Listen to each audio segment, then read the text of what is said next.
Hey guys, so we'll be talking about cerebral malaria.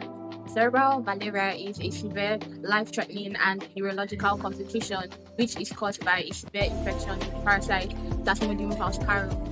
In 2024, there were 2,610 globally recorded cases of death owing to infections with Plasmodium falciparum causing cerebral malaria, and this death majorly occurred in sub-Saharan Africa. This disease is very severe because it gets into the brain and then it affects the brain cells, leading to symptoms like coma, impaired consciousness, etc. Now, cerebral malaria is a serious complication that is caused by a parasite called Plasmodium falciparum, and it is transmitted by the bites of the female Anopheles mosquito. When the female Anopheles mosquito bites a person, it enters the bloodstream, affects red blood cells, and in severe conditions could affect blood flow to the brain. Now, there are risk factors for this cerebral malaria, which include living in malaria endemic regions, poor environmental conditions, and improper treatment of malaria infection. Hi guys, so I will enlighten us on the pathophysiology of cerebral malaria. So this normally starts when infected red blood cells become sticky and attaches to the brain capillaries, a process known as sequestration. So this blocks blood flow, reducing oxygen and glucose supply to the brain, which is known as hypoxia. But guess what? At the same time, the immune system releases inflammatory cytokines that destroy the blood-brain barrier and leads to brain swelling. So now the combination of these blocked vessels, inflammation and brain edema leads to neuronal dysfunction. Not because the parasite invades the brain, but because the environment becomes toxic.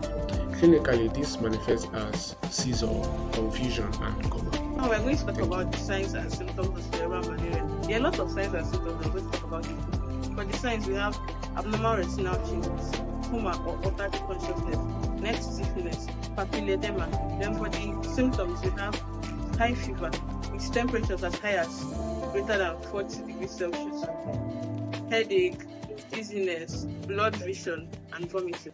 Diagnosis and laboratory investigation for cerebral malaria can be carried out using the following methods. Microscopic examination of peripheral blood smear. This is the gold standard and most commonly method.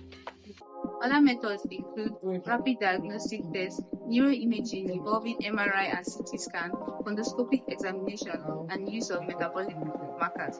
These metabolic markers are critical laboratory parameters that are vital in assessing prognosis of cerebral malaria.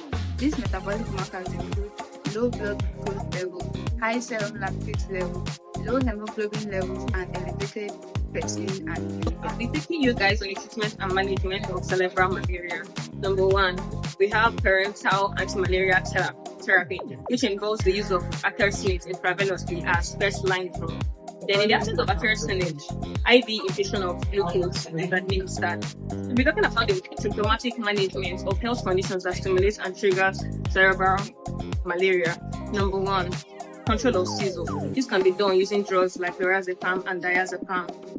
We have the management of hypoglycemia with the use of IV glucose, balancing of fluid and electrolyte like sodium and potassium, control of fever, and we also have the management of anemia, which can sometimes require transfusion.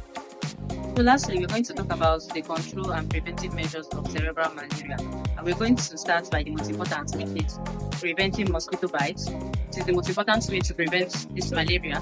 And then we can prevent it by using mosquito repellents, using mosquito-treated nets, sanitizing our environment, and giving intermittent preventive treatments to pregnant women who live in endemic areas, vaccinating children so they cannot get infected. And then the control measures, if you already have the symptoms of malaria, you can go to the hospital, run a rapid test to confirm that you have malaria, and then the hospital will take up treatment from there by giving you artesunate injection, prevent seizures so it doesn't get to cerebral malaria.